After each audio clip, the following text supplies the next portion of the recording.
Hey everybody, Ryan Kwan here today with a video review on the Samsung JU6500 4K UHD TV. So the model I have here is the 50-inch version.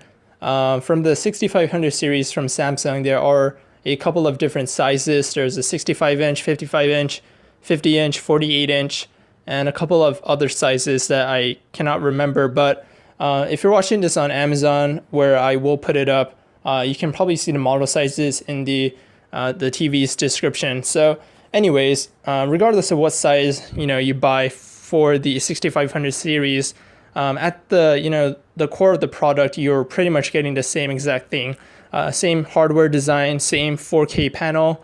And yeah, so in addition to this being a 4K panel, and by 4K, if you've done the research, which I hope you've done, it's pretty much, if you want to think about it in a simple terms, it's 4 times the resolution of 1080p, which has been our standard for high definition for a very long time. We're finally getting 4K TVs, more mainstream, or definitely at least more affordable, because my family paid around $1,000 for this TV. It was cheaper online, but I really don't trust online sellers for shipping out a TV correctly. If I were you and I was going to buy a TV, I'd definitely buy it from an actual retail store. Okay, so just shifting focus to the remote here.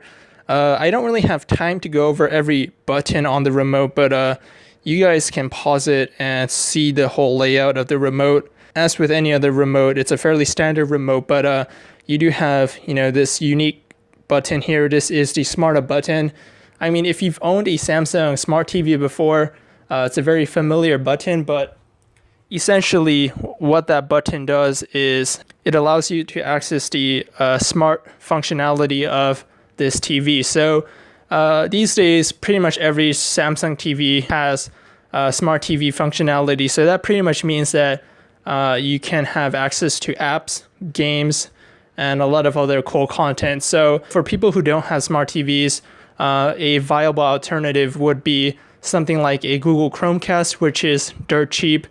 Anyways, if we press the Smart Hub button, hopefully you guys can see on the screen here, if I press on it, it opens up some icons here on the bottom window, regardless of what source you're watching. So right now, for instance, I've got Netflix, YouTube, 2015 PGA. We've also got My Content, USB, Smart Up Tutorial, Search, Clear All. And if you go to the very left side, we've got Featured. And if you go into Featured, it just shows you all the different featured apps in the Smart Hub Center. All this stuff will dynamically change as you use different apps. For me, the most common apps I use is YouTube and Netflix. So if we jump into Netflix here, I have noticed that videos do look spectacular on this TV. I've never really watched Netflix on my previous smart TV. We owned a LG smart TV, and I didn't use the smart TV function too often, but I am using it more often on this TV because I've noticed that in comparison to my old LG smart TV, the UI is just so much faster on the Samsung JU6500. They do have a quad-core processor in here, so for the most part, it's a fairly snappy system getting around menus, and also using the Netflix app and loading times are just fantastic. I will say though that I have noticed a lot of crashing and a lot of hiccups with the system occasionally. It's not like a perfectly fluid system. And I mean, I wouldn't really take that into consideration. It's not really too bad. You just wait a while and everything will be back to normal. But I have heard some reviews or seen some reviews where it just breaks their TV. So for me, I haven't had that problem yet, but I will definitely report back if that does become an issue. So, I've got Netflix here watching Breaking Bad, episode 1, and it's really hard to see the actual picture quality just due to how the camera is recording it and the brightness of the screen in comparison to the exposure of the camera. But Anyways, if we just go to the menu here, you have a lot of different settings, of course. You've got picture, sound.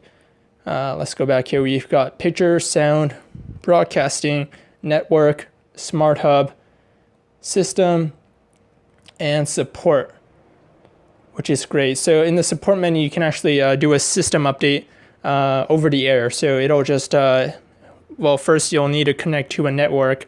There is Ethernet in this TV or on this TV, but for most people, you're probably going to connect it to your Wi-Fi network, like I've done here. And whenever there's a system update, I believe it'll automatically update, but if you want to do it manually, you can use that menu. If we take a look at the picture menu here, you've got a lot of different options. You've got picture mode, backlight, contrast, brightness, sharpness, color, tint. The only thing that I would take a look at here is actually, first I would go to system.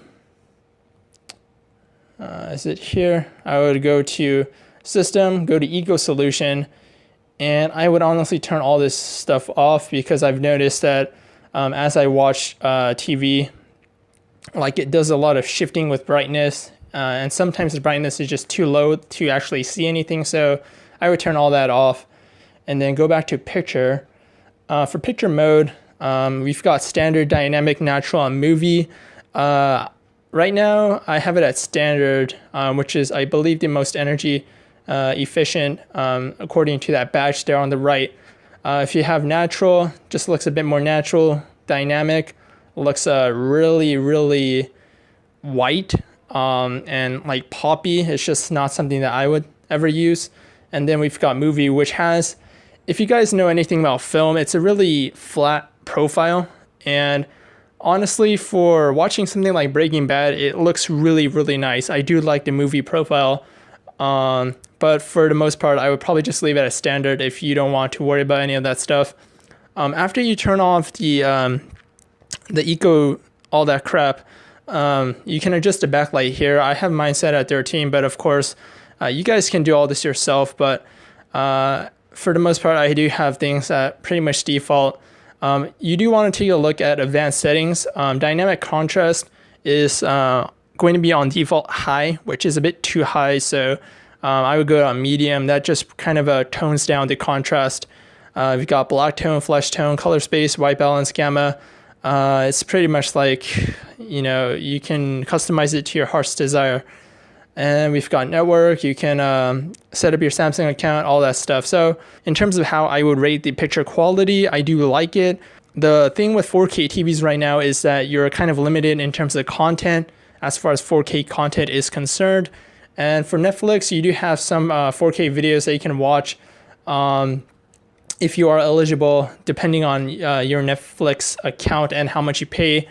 And on YouTube, there's a whole bunch of free 4K content, but the thing with the YouTube app is that I've noticed that there's sometimes like green lines that show up on the bottom and the right side of the screen. And I looked it up online, and apparently that's just the thing with the YouTube app. And so hopefully they'll fix that later on. And I have also noticed a lot of crashing with the YouTube app, especially when watching 4K videos. I mean, the thing just freezes constantly, and the menus just don't respond. So the YouTube app is a bit buggy with 4K videos, but hopefully it'll work itself out later on as time progresses. Anyways, fantastic TV. I do think it's worth the money, and that's pretty much going to do it. I hope you guys enjoyed my review on the Samsung JU6500 4K UHD TV. Check it out, and I will catch you guys all in the next review. Thanks for watching.